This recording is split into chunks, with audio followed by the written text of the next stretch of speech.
Come on. There we go. All right, there he is. Ah, Good evening, everybody. Welcome to another episode of Cam and Focus Weekly. With me over here is Mr. Andrew. How are you tonight?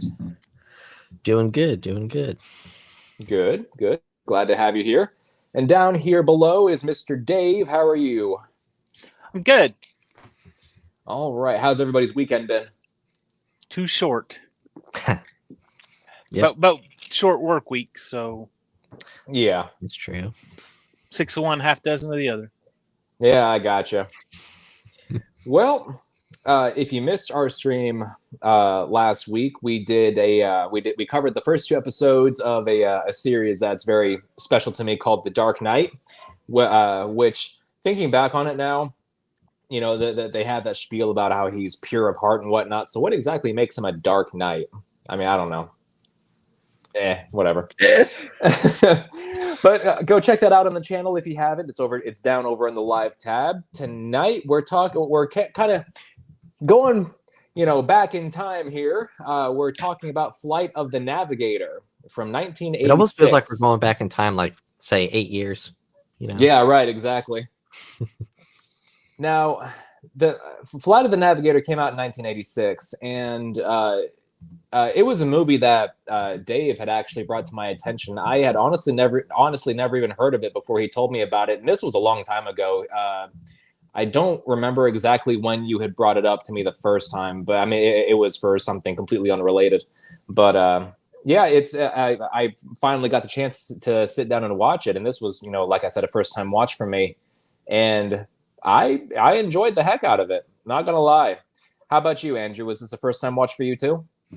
It was, and yeah, I quite enjoyed it. I love the 80s charm of it, where it's serious at times, shockingly, and then Yeah. it's also kind of silly at times. But I liked the concept. I thought the kid, David, for a kid, he was pretty good at times. And then there were times where it was like, all right, but no, all in all, a very enjoyable movie. I can see if I watched this as a kid, I could see me loving this. Oh yeah. So yeah, very very enjoyable movie. And Dave, Compliant. I understand that this is a movie that that's very near and dear to your heart. What are your general overall thoughts on this film as a whole? I saw this film back in the theater when it first came out. I remember when it first came out. I was mesmerized by it because of the amazing special effects that were in it. The fact that Paul Rubens did the voice for, he was really big at the time. So for him to do the voice of Max was great. And even looking back on it now, I mean, I watched it again this afternoon, and to me, it really holds up. This is a good, solid family movie. You can sit down with your kids, and your kids are going to love it, and the parents are going to love it because I watched it with my family. It's not insanely stupid to where, you get a lot of the stuff today to where it's like, okay, well, we made this movie for kids, and parents are basically rolling their eyes going, oh God, another one.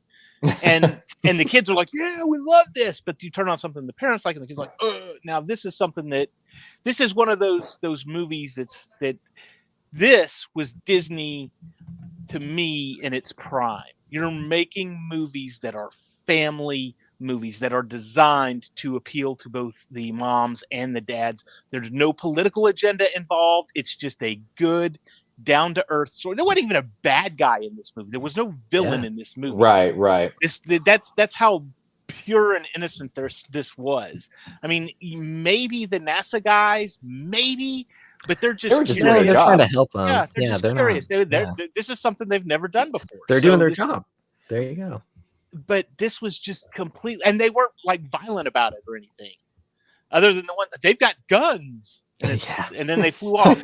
Oh crap! An alien? No, that's not an alien. That's a kid. So it's just again, good, solid, wholesome movie that's fun for everybody. Yeah. Well, but besides the special effects, which mostly actually do still hold up fairly well, this movie also holds up in a narrative sense too. I mean, it's a fairly it's a low concept film with a high concept skin, and there's not really a whole lot that dates it besides, you know, the mentions of the year and whatnot. But I mean, it has this timeless feel that, you know, regardless of, you know, oh, who was the president and what year is it and whatnot, it still feels like it could have taken place almost at any time. And I love movies like that. I love watching a movie that makes me think about the movie outside of the world that I'm living in. You know, that's anyone that's a big can relate reason. to it at any time. Right, exactly, and that's why that's a big reason why I think that a lot of these movies that do try to push these political agendas and do try to appeal to a very specific demographic, almost like they're checking off a quota box or something like that. This movie just feels very genuine, and I really love that about it. So, now you say there's I caught two things today that were mentioned in this movie, that it couldn't be made today. Sure. There were two lines. One of them was right at the very first when they're getting in the car, leaving the dog show, and he calls them a retard. And I was like, you can't use that word anymore. You're gonna get in trouble. And then the other one was when they land at the alligator farm, and Max sticks his head out and goes, "Hey, Blimpy, too many Twinkies, oink oink." And I was like, "Oh, you're fat shaming him." Oh, horrible. I love that that guy got paid to stand like this. He just got. And then say he wanted to phone home. Hey, and God bless it for one of the. It's an Easter egg. If you didn't catch it. All he wanted to do was phone home. He's an alien. E.T. was big at the time. E.T. phone home. It was a joke. It was a nod. So all he wanted to do was phone home. Yep. Yeah. That's me in a couple years. So. Yeah. Now, but before I had watched this movie, I had stayed away from any kind of plot details or anything like that. You know how you click on a movie on IMDb and it has that, like, the plot summary up there right next to the poster art and whatnot. I stayed away from all that. I went into this movie completely blind, and I'm very glad that I did. You know, when he falls into the ravine and he wakes up and makes his way back to what he thinks is his house, and the old lady opens the door, I was like, oh shit, what just happened? Hey, it was Back to the Future Part 2 before Back to the Future Part 2. Yeah. And interesting enough, I mean, growing up, I remember watching the previews for this, seeing them on TV, and this movie did something so great, and I love the way that we lost Cam. No, I'm still here. Keep talking. Okay. I love the way that they did this. Was they had we knew that there was a spaceship involved. We knew what it looked like based on the previews. We didn't know the story. We just knew that there was a spaceship involved, a spaceship and a kid. Yeah. And you know, you had the first scene. I mean, the first opening credits where it's like that silver disc kind of floating above the cityscape, and then the dog catches it. Oh, that transition was cool. It's just a frisbee. They had like 3 fake outs with that. Then you had the Goodyear blimp flying over it, and everybody's like, oh. And then when he's walking through the woods and he sees something coming over the trees, and it's like, oh, that's just the water tower. Yeah. And then you don't even realize it's the spaceship until 1985 or 1986, whenever, and he's like, they've caught it crashing into the electrical beams or whatever, electrical towers. I was looking at daisies. You crashed looking at daisies or flowers? Yeah. Well, hey, I mean, it's an alien who has presumably never seen daisies before. So, I mean, visiting a new planet, everything is new to you. So, and he's obviously done this before because we see the creatures from all the different planets. Well, it's like what people say whenever you know, if somebody were to, you know, come to our time from the distant past, the first thing that would happen is they'd probably get hit by a car. You know, it's kind of that same concept, I think. Like in Free Guy, that car's not real. and then you have Chris Evans just looking at his phone. What the shit? Best cameo ever. Mm-hmm. So I want to talk a bit about our main actor here. You had kind of said it first, Andrew, where he had his moments where he was really good. Mm-hmm. Like there were some moments where I was like, holy shit, this kid is really going for it. Mm-hmm. And then other moments where he kind of came off very 1980s child actor like.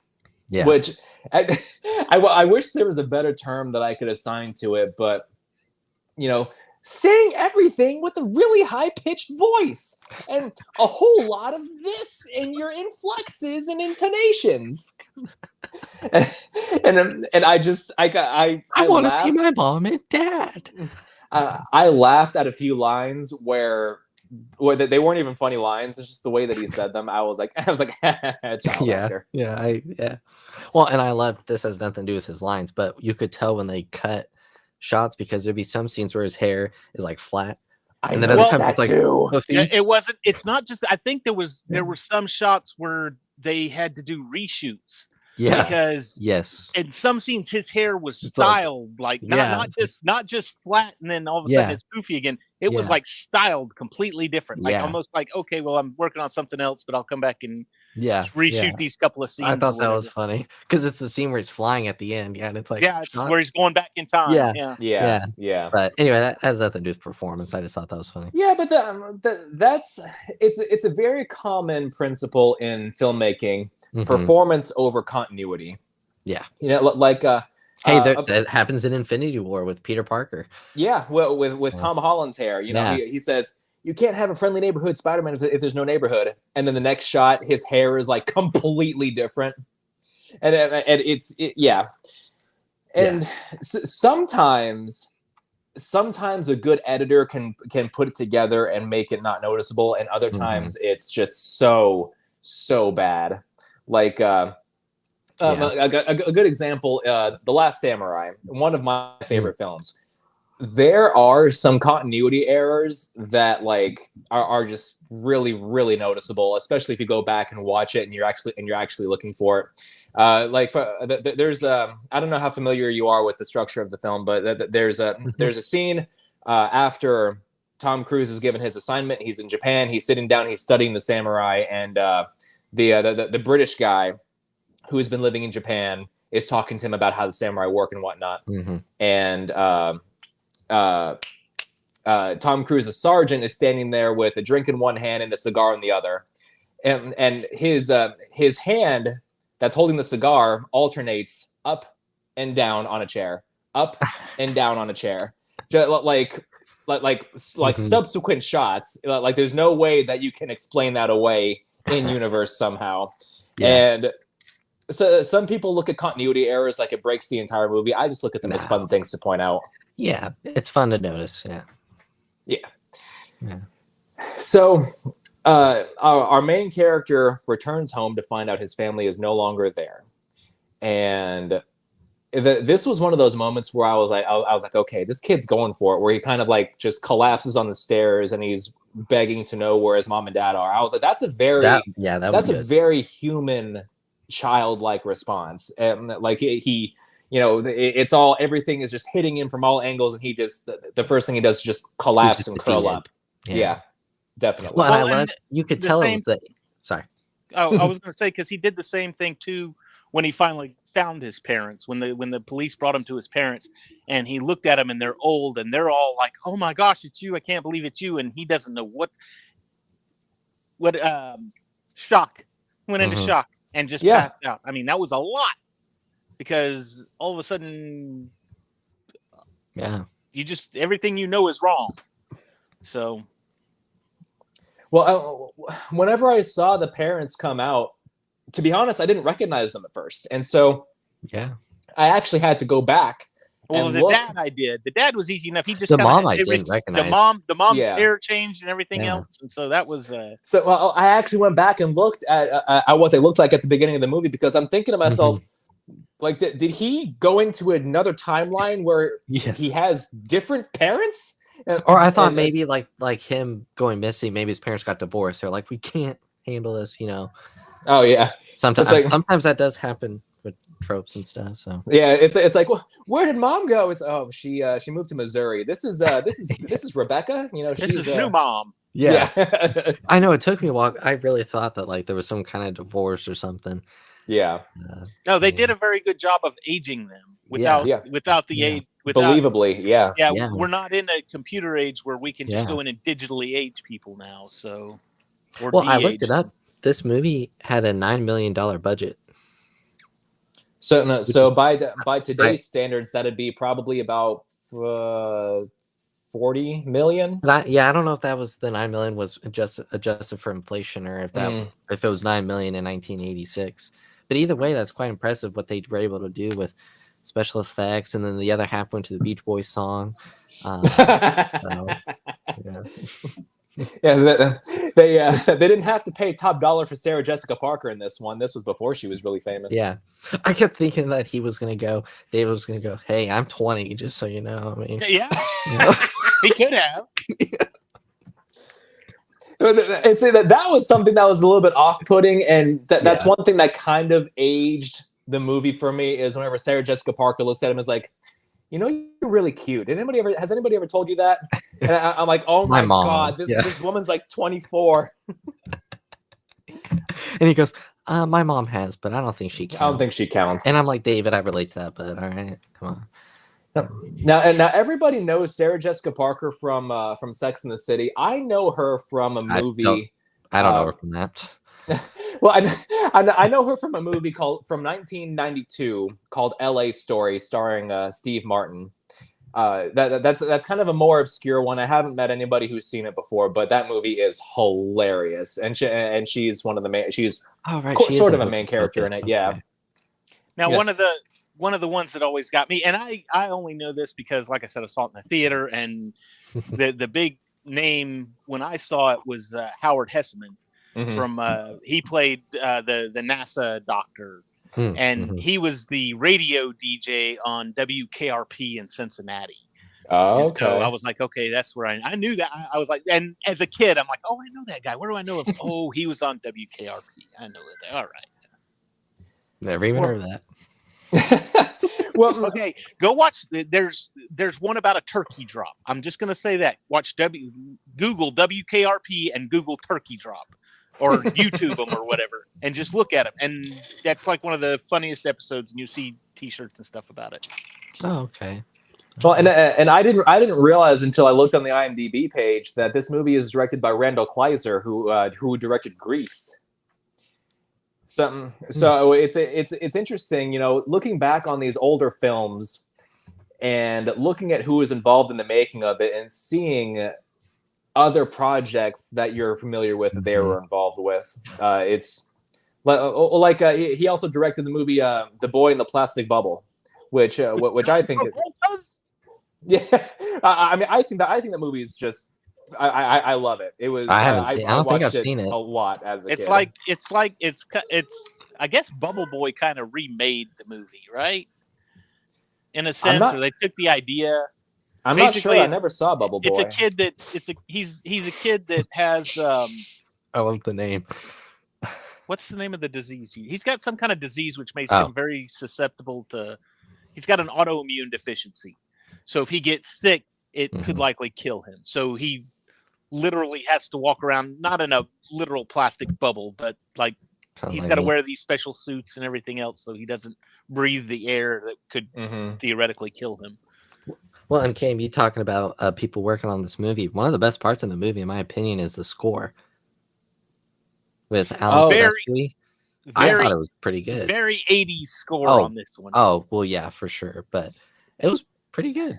No, I loved it. I loved the score, but I just kept thinking, oh, this is what. That, who was the composer for this movie? Alan Silvestri. Alan Silvestri. He He did some Harry Potter, the Avengers theme. Yes, he did.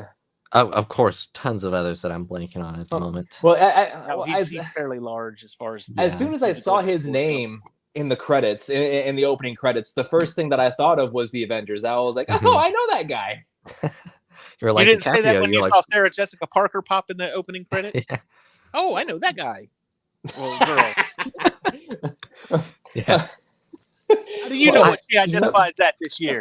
And Matthew Broderick, why is there a mutated donkey witch standing next to you? Why is she wearing a dress? That's right. She is in Mars Attacks. All right. Mars Attacks. What? Yes. Dude, I just watched that not so long ago, actually, for the first time. She was what's his name? Michael J. Fox's wife, who fell in love with Pierce Brosnan.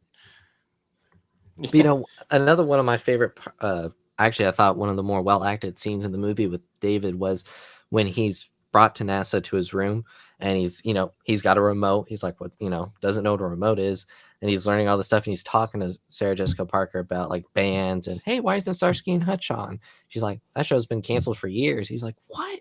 I loved watching Starsky and Hutch. I would have been mad too. And speaking of Starsky and Hutch, Randall Kleiser was also one of the directors for that show. Oh, there you go. The more you know. And did his research. Gosh. Chug. It's only sparkling water. Right. Yeah. There was a lot in this movie that I feel. How do I explain this? That this movie showed a lot of potential, and every time it lived up to it. You have these movies that, something is set up, or they're hinting at an idea or an event that could happen, and it just doesn't quite deliver. With this movie, I was consistently surprised by how much they committed to making everything as grand as possible. And I really appreciated that. I mean, this movie could very easily have been just a throwaway, cheesy 80s, very obvious green screen, all that kind of stuff. But I don't know, they really went for it. And like I said, this movie has a really timeless feel that just it makes it stand out among most of the Disney movies that I've seen recently. Well, and I think too the timeless factor. I think we can all see ourselves in David if we were in that scenario of you fall down, you wake up what feels like just minutes later. Yeah. And hey, your parents don't live with, your home's not your home anymore, and your little brother's older than you, and all this stuff. And I like at the end that he goes back in time, that he, as a 12-year-old, he's like, no, I'm gonna take the risk to do it. I kind of saw it coming, but at the same time, I was like, yes. Well, his character has agency. His character, thinks for himself, does things of his own accord. He doesn't rely on the plot to tell him what to do, where to go, how to act and all that. He does things because it's what he wants to do. Even when he's this scene or two before he's going to sneak out, when he's talking to Sarah Jessica Parker, and he goes up against after he bangs on the the mirror or window, he goes off to the side so they can't hear or see him talking. Yeah, like that was pretty impressive. Yeah, it's a very character-driven movie. He said it himself. You think I don't watch television? Wake up. Exactly. Very true.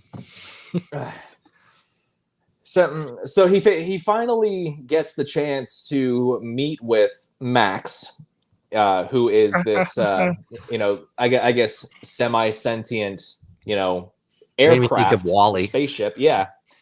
And he starts off very robotic, obviously, but then whenever he learns more about David's personality and incorporates some of that into his own, scans him, he becomes a lot more fun.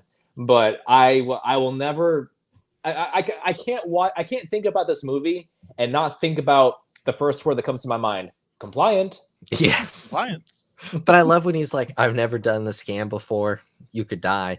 And Dave's like, what? And then it's just all done.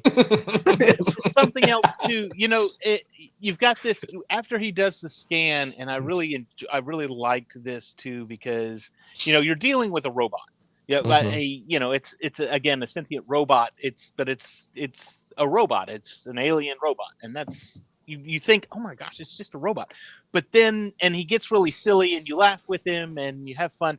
But even at the end, when he lands, they land in Florida, and he's getting off for his parents. I mean, he switches back into that initial voice, where he's like, Mhm. you could tell he's sad.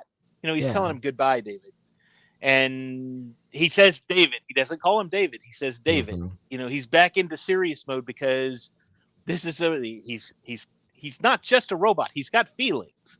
And Right. again, this is one of those things to where it's like you feel for the robot has become a character that you actually care about. It's not just not just a robot. It's Johnny Five. Johnny Five is alive. So, Yeah. Well, I felt myself caring for Max at the end there, and we really only see him for probably 25, 30 minutes. Yeah, it's like the So last third of the movie. I was gonna say that's when you know you got good storytelling. I mean, I Yeah. was like, oh, I mean, I wasn't crying or anything, but I was like, oh, I wasn't crying. Yeah, well, as the story was going on, I wasn't sure like which direction I wanted it to go. Like, I didn't know if I wanted David to stay in the past or the present or whatever. Uh, I mean, I was kind of thinking he was going to try and make it work with Sarah Jessica Parker, but Yeah, I'm telling you. Hey, by the way, I'm 20. yeah, but see, you keep bringing that up, and this is again But it's another also the thing. 80s. I mean, yeah, In 1978, his dad his brother teases him for having a crush Yeah. on this girl. The dad sees him looking at the girl on the boat, and you and do it's have a normal crush. about it too. He's like, all right, son. Well, no, I mean, he gets it. David is Yeah. 12 years old. David is in prepubescence. He is growing up. He's starting to notice girls. And this is the perfect time for a dad to sit down and have this talk with son saying, this is how you need to handle this. Now, could they have really gone off a rope and said, okay, in the future, when they're in 1986, we're going to have David hunt down this girl and say, hey, I'm David. Do you remember me? Do you want to get together kind of thing? But they didn't do that. However, Yeah. the advice that he got from his dad, he was able to use with Sarah Jessica Parker, and him knowing in a sense that he was never going to see her again. This is something he can use this as He's got she's a nothing to practice lose. dummy. Yeah. Yeah. To He's say got the nothing to least. lose. Yeah. So Well, I think it would have been an interesting and possibly kind of heavy narrative direction if he had decided to stay in that future, because all jokes aside, it would have made for a completely different life dynamic. Really, I mean, he's consistently going to be a fish out of water. His family is going to have aged without him. He mentions all his friends. He's like, oh, my friends, they're all 20 plus. Yeah. But But depending on the story being told, and now obviously they don't really leave a whole lot to interpretation for this movie, but if they had decided to leave a few things about David's mentality for this situation a bit more ambiguous, I could have seen that ending working for it, to be honest with you. Yeah. But yeah, I could have seen it going either way. Yeah. But you would have had NASA come all down your throat like the entire time. Oh, that's true. Yeah, He wanted to yeah. have a normal life. Yeah, that is very true. And with this being 1980s Disney, we it's expected to have that nice bow tie wrapped ending. Besides the fact that we're left to cry over a sad robot, which sucks. But even the end scene with his family, I was like, oh, dude, that Yeah. it was well done. I mean, it was very well done. Yeah. Now this movie's pacing is something that's a little bit interesting, because the movie is called Flight of the Navigator, but he doesn't take flight until literally about 50 minutes into the movie. And it feels like when it reaches that point, it feels like not a lot of time has passed. And that's really a testament to the good pacing of the movie, because it has that consistent forward momentum that by the time you get to what the title of this movie promised us, if it feels like, it doesn't feel like it's finally happening. It feels like it's just happening. Yeah, it's just happening. And I really could have done with like another maybe 10 minutes of just them flying around, interacting with each other, talking with each other, getting to know each other.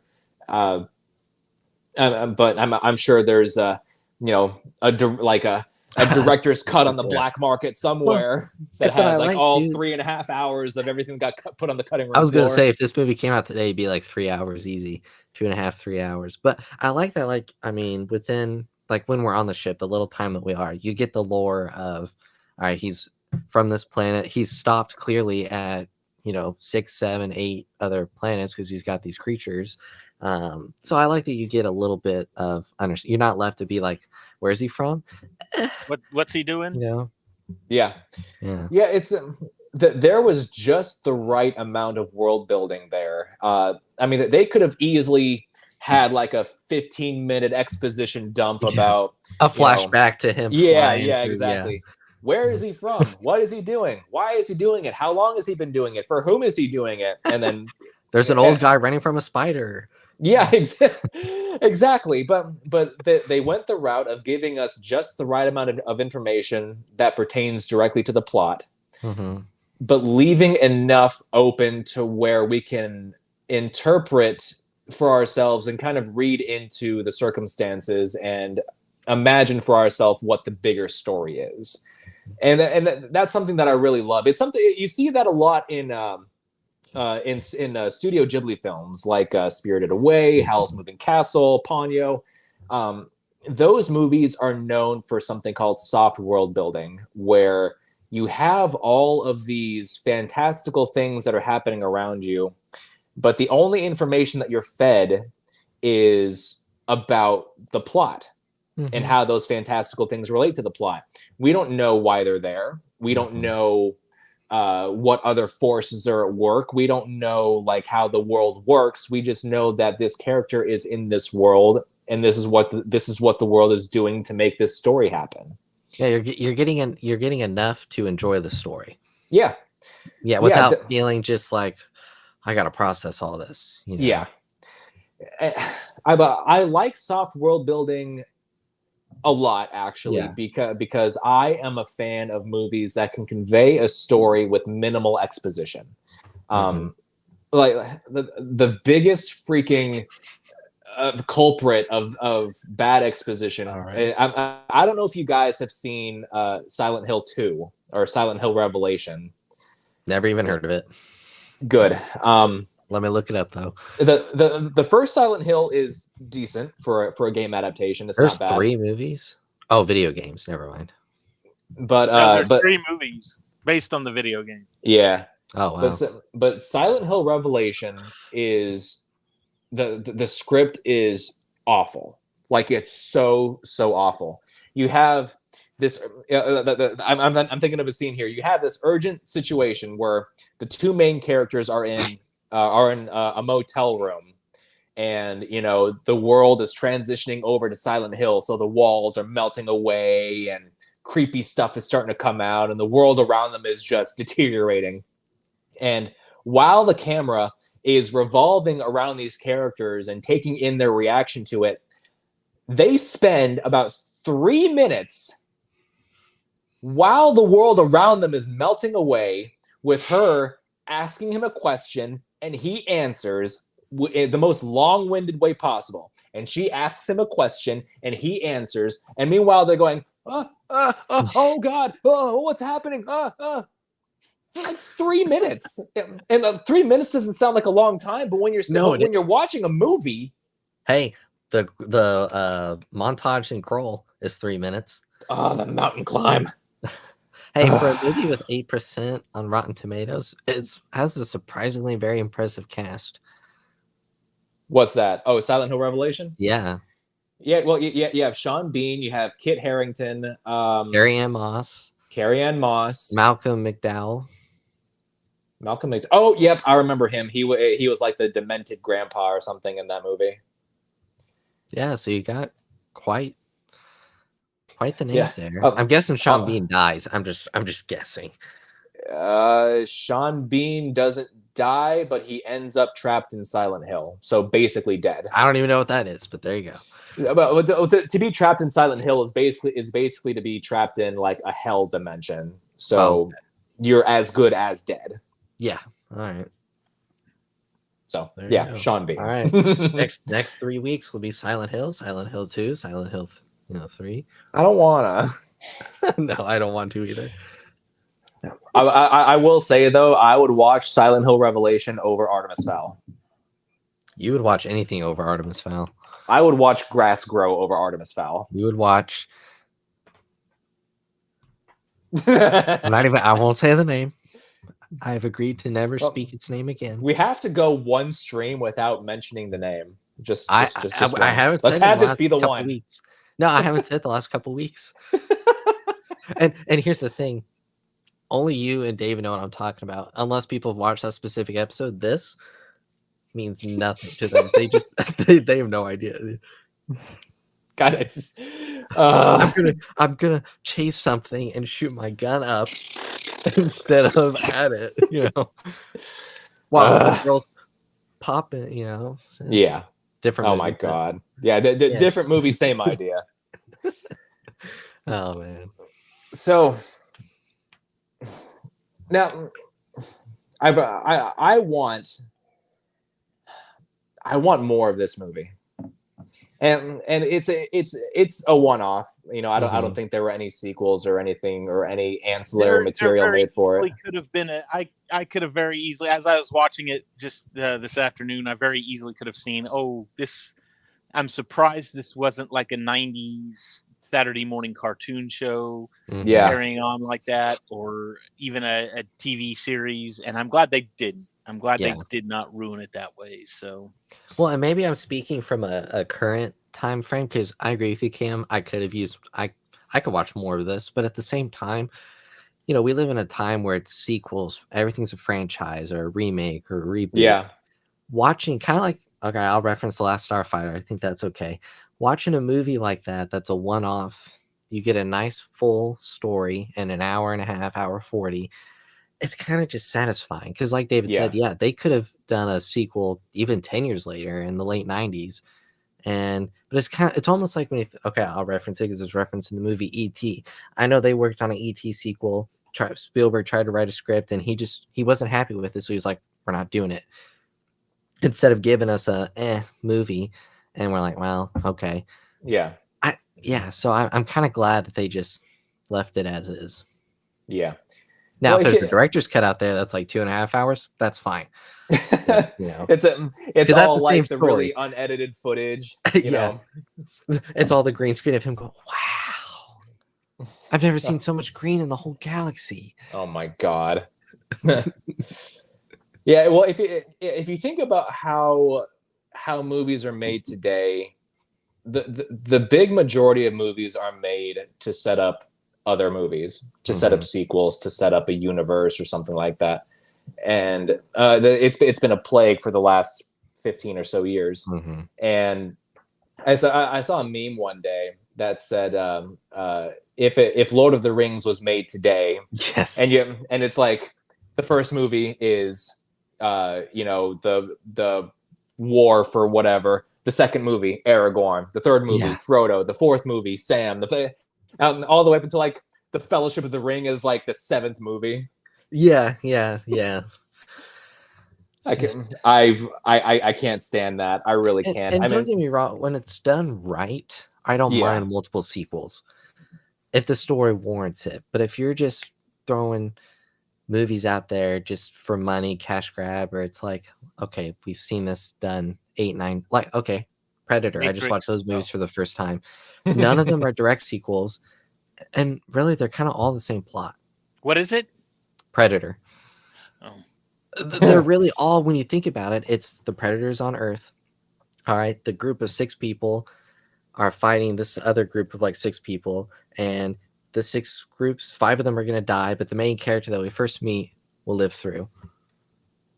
Same, although I did like Killers of Killers and Prey, but I'm just saying that that's an example of just like, okay, this is the same thing over and over again. Like the Friday the 13th movies. They're all, I mean, they're not really, other than the fact that they said, other than the fact that in every one of them, starting with 2, they said, a bunch of counselors were killed at this camp last year, so we should go set up another camp. And it's like, hey, all these people were killed at the original Jurassic Park. Guess what? This is We're gonna make Jurassic another World. Jurassic Park. We're gonna make Yeah. another park that the dinosaurs will have complete control. Nothing can happen. Yeah. Nothing will happen. Although I am excited for Rebirth, so I guess I'm kind of contradicting myself there.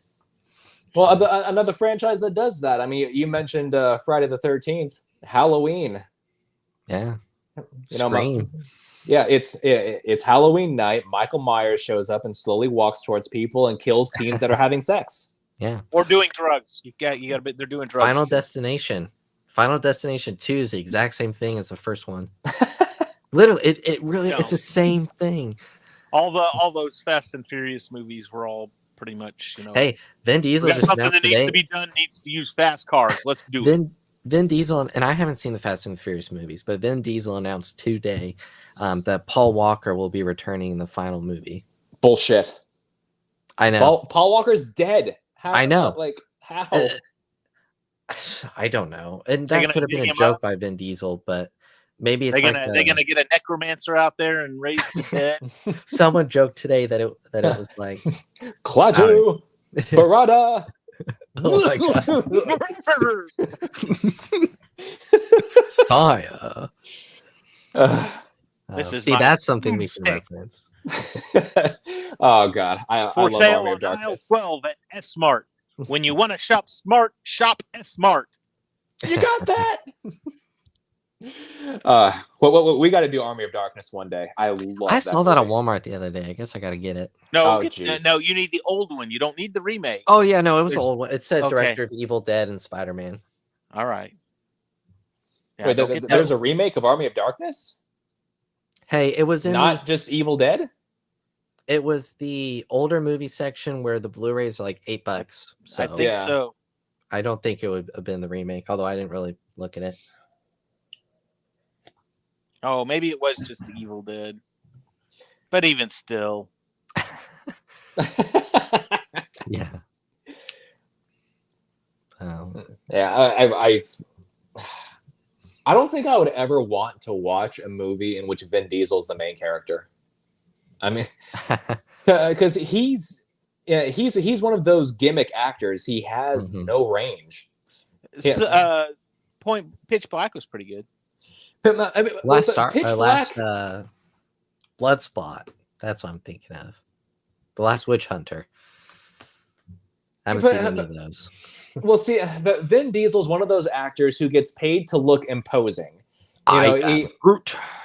And he There he is- says everything in the same tone of voice, and he's gosh, almost unbeatable. There's a movie you need to watch.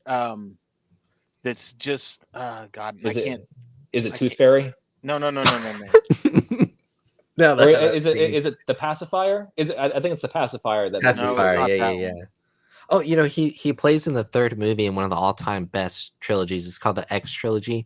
There's X, X2, and then he's in XX. One of the all-time greatest endings to one of the most confusing trilogies you will ever watch.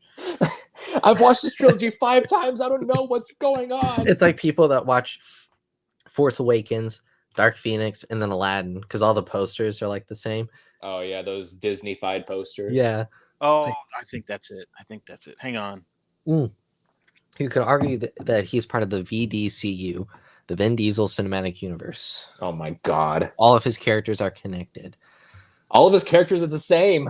It's like the Adam Sandler Cinematic Universe, plays the same character in every movie pretty much. Well, except for Uncut Gems. That was Right. actually that was true. a good movie. Yeah. That's true. Movie from 2001. It was Barry Pepper, Vin Diesel, Seth Green, Dennis Hopper. Ooh, Dennis Hopper. John Malkovich was in it. Oh. It's called The Knockaround Guys. Mm-hmm. It's a mobster movie. And, you said something about him. He's just there to be big and imposing. That was exactly his role in this movie. And he was no, it was brilliant. And the movie's great. Don't get me wrong. The movie's awesome. So go check it out. Top marks. The Knockaround Guys. Check it out. Might have to put that somewhere on our schedule because I honestly never heard of that movie. Yeah. It's before my time, so I don't know. It was before your time. I didn't hear you saying that when we watched Heat. or Oh, yeah. crawl. or crawl. Well, no. So let me explain what happened. All right. I was born in the year 1982. All right. And then I fell and hit my head. Oh, And I And then you woke woke up now. 20 years later. I've woken up now and I have no idea. So I'm actually like older than you guys. Maybe not David, but I'm older than Cam. So, all right. I was born in 1972. And in 1992. Now it's 1972? In the, You said 82 first. My memory just is off. So 1992, I fell, hit my head, woke up however many years later. Math is my strong suit, as you can tell. Yeah. You must be old because the Alzheimer's is setting in. Oh, wait. No. I'm sorry. I was born in 1942. And I was born War. on D-Day. The Great War. That was 1941 though. So actually, my mom is an infected, and I was born on a train. Wait, y'all haven't seen that movie yet? 28 years later. Yeah. Infected No, can give I birth, haven't seen it yet apparently. either. So there you go. Be prepared for the alphas. That is all I'll say. No, I've heard mixed things about that movie. I've heard people say that it's like the best of the trilogy. I've heard people say that it's terrible. I mean, here's what I'll say: a couple things. One, it is not a horror movie. All right, I know it's been marketed that way. It's setting up a new trilogy. Oh, great. So what I'll say is building a right, franchise. We right. just talked about this, right? But- Didn't we just but say this? They've already Damn it! they shot this and part 2 at the same time. So part 2 is coming out in January, assuming there's no delays. But the epilogue of the movie is connected to the prologue of the movie, and it's not like an ending. But I'll tell you, the performances are great. And the kid, I don't know if you've seen any of the trailers, but there's a kid, Spike. He's the star of the movie. Like he's the lead. And Ray Fiennes, is that how you say his name? Yeah. I mean, he's great in the little bit that he gets. So I enjoyed it. It's not better than 28 Days. I'm not going to say that, but it's close. It's way better than Weeks, which isn't a horrible movie, but it is a weak link. Yeah. 28 week links Yeah, later. they skipped 28 months later, which is actually a movie that exists on Tubi, which I thought was part of the franchise when I was first watching the movies, only to Google and see no connection between that and the movie. So, well, I mean, yeah, you'd be surprised what movies have gotten like direct to DVD or direct to streaming sequels, like 47 Ronin, for example, with Keanu Reeves. Not a good movie. I mean, it's entertaining for a first time watch, but it's not a good movie at all. That movie got a sequel somehow. 48 Ronin. yeah. But even though the entire story has the entire story of the 47 Ronin is that they all commit seppuku at the end of the movie or at the end of their story. So how are you going to make a sequel with 47 more Ronin? Hey, it's like there's these movies from the 80s called American Ninja. And I own the first 4 movies. With what's his name?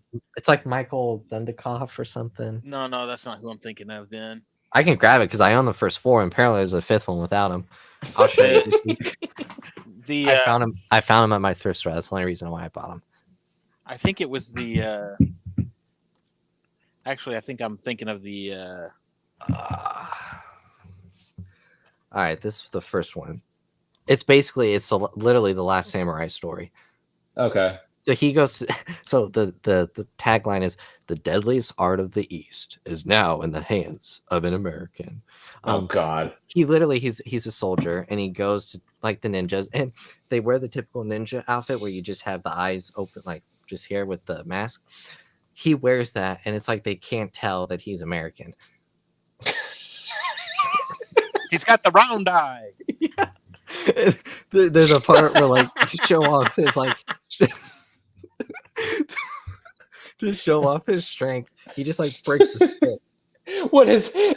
I'm thinking of course, I got to make a South Park reference where we find out that Liu Kim, the Chinese restaurant owner, is actually a white guy with multiple personality disorder. So man, he just combs his hair the other way and squints his eyes. You want a shitty beef or shitty chicken? Silly walk, take your order, please. It's Cartman and Butters walking into a Chinese restaurant disguised as Chinese people, and everyone can tell that they're just not. Oh, hello, please. Sasha Mitchell was who I'm thinking of. Sasha Mitchell. Oh, So The name of this guy is Michael Dudikoff. So Jean-Claude Van Damme made the first kickboxer movie, which was good, and then they made like 5 or 6 more with Sasha Mitchell as the lead. We got to do a month of Van Damme because the fact that I don't want to do a month of Van Damme. The fact that he can, or we'll do a themed episode because the fact that he can get attacked by dogs, get up just fine, then he's possessed by a feather where he passes out. I just cinematic excellence. Oh, Van Damme's an enigma. All right. Well, somehow I returned. Somehow Andrew returned. Dark science, cloning, secrets only the Sith knew. By the way, I have a granddaughter I didn't even know about. And I know yeah. we don't have to go into that. We'll save that for Thursday. The plot needed more time to be ironed out. That's gonna be. If Rey stood 2 feet to the right, the knife doesn't work. The blade doesn't work. That's all I'll say. Yeah. Well, I mean, Rey's father is a clone of Palpatine, so wouldn't that technically make her Palpatine's daughter? You know what? I think I heard that theory the other day. Yeah, it makes sense. I mean, I'm fine. just... I'll go turn off my brain and rewatch The Rise of Skywalker. Yeah. Hey, that fight of Kylo Ren with the Knights of Ren or whatever, that's pretty cool. It's a crappy story with cool moments in it. Is what Rise of Skywalker is, in my opinion. What I'll say, there's a very good episode of TV in there. Like a good 40, maybe 45 minutes of good stuff in there. And then the other whatever amount of the 2.5 hours is just la la la la. You know, it's like all right. Fluff. Yeah. Yeah. Well, now that we have considerably gone off the rails here, does anybody have any final thoughts about Flight of the Navigator? Andrew, what are your overall feelings about this? Very enjoyable movie. Not just for the 80s, but it's got that science fiction family charm that just, like you said, Cam, you can really watch it any time, any day, any age, and you will enjoy it. And if you don't, there's something wrong with you. And I will send the American Ninjas after you. Oh my God. So Van Damme just kicks down my door. Watch the movie if you haven't. It's on Disney Plus. It's like an hour and 25 minutes without credits. So it's a light watch. That's some episodes of TV are that long. So if you can sit down for an episode of TV that long, you can watch this movie. And scene compliance. Dave, any final thoughts? Again, I would like to say kudos to I think his name was Joey Kramer, was the lead actor in this, because, and we didn't mention this, but we talked about his acting skill, but let's think honestly about this. How many days was he on set and it was just him, and he was acting next to a robot? So it's very impressive. It is. It really is. Great story, in my opinion. I love the story. I love the movie. It's one of my yearly watches. I'm glad I got to watch it. I'll probably watch it again this year before the year's out, but just because it is, it's like a light read. You just turn it on and turn it on, turn your mind off, and escape reality. All right. Yeah. So. Oh, are those dogs behind you? I was going to say, Andrew, you've got the dogs have been taken out. So I'm looking at such a small screen here. Honestly, at first I thought they were chickens. In my room? I don't know. I don't know how you Texans live. That's racist, sir. Well, that there was just rootin' tootin' racist. You're right. I can't even speak because I was born in Texas and I spent half my life, almost half my life there. Southern hospitality. All right. Well, I'd say that'll do it for today's episode of Cam and Focus Weekly. Thank you, Andrew and Dave, for joining me. This was a very enjoyable movie, and I'm very glad that I watched it. Check us out next week. Next Sunday, we're going to be doing another topic video, and we'll be revealing what that is in the days to come. Anybody else have any shameless plugs? Anybody? We're all from the same organization here, so I would steal them all from David, so I'll let him do it. Monday night, tomorrow night is MCU Mondays. We'll be over on Feast of Fandoms. We're doing Ironheart. The first 3 episodes dropped. All right. I'm not going to give anything away, but I haven't even seen him yet. That's all. I haven't watched them yet, so I gotta watch him tomorrow morning. Then Thursday night, all of us will be on Cantina Happy Hour.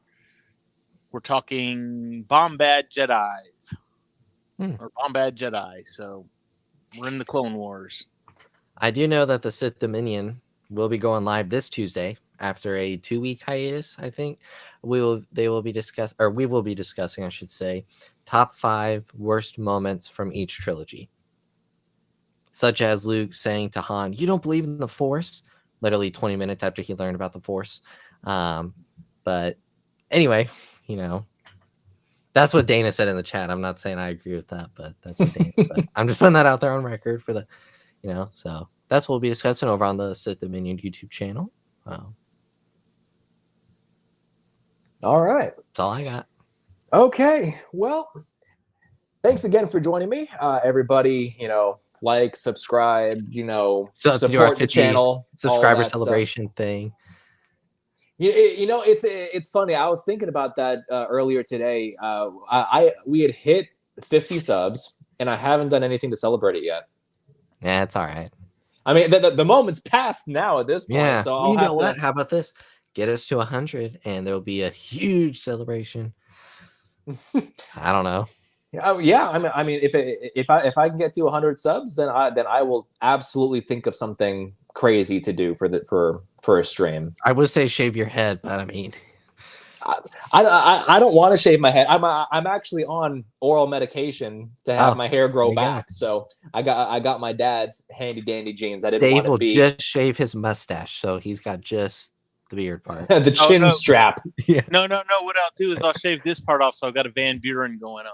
There you go. I will shave. I'll shave all my facial hair off. That's that would be cool with the chops. Yeah. No, see, I gotta shave all this off. You don't have anything.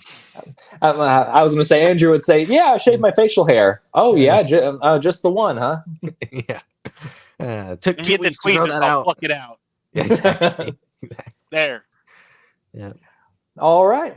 Well, that'll be it. Thank you, everybody who tuned into the stream. Have a good night, and we will see you next week.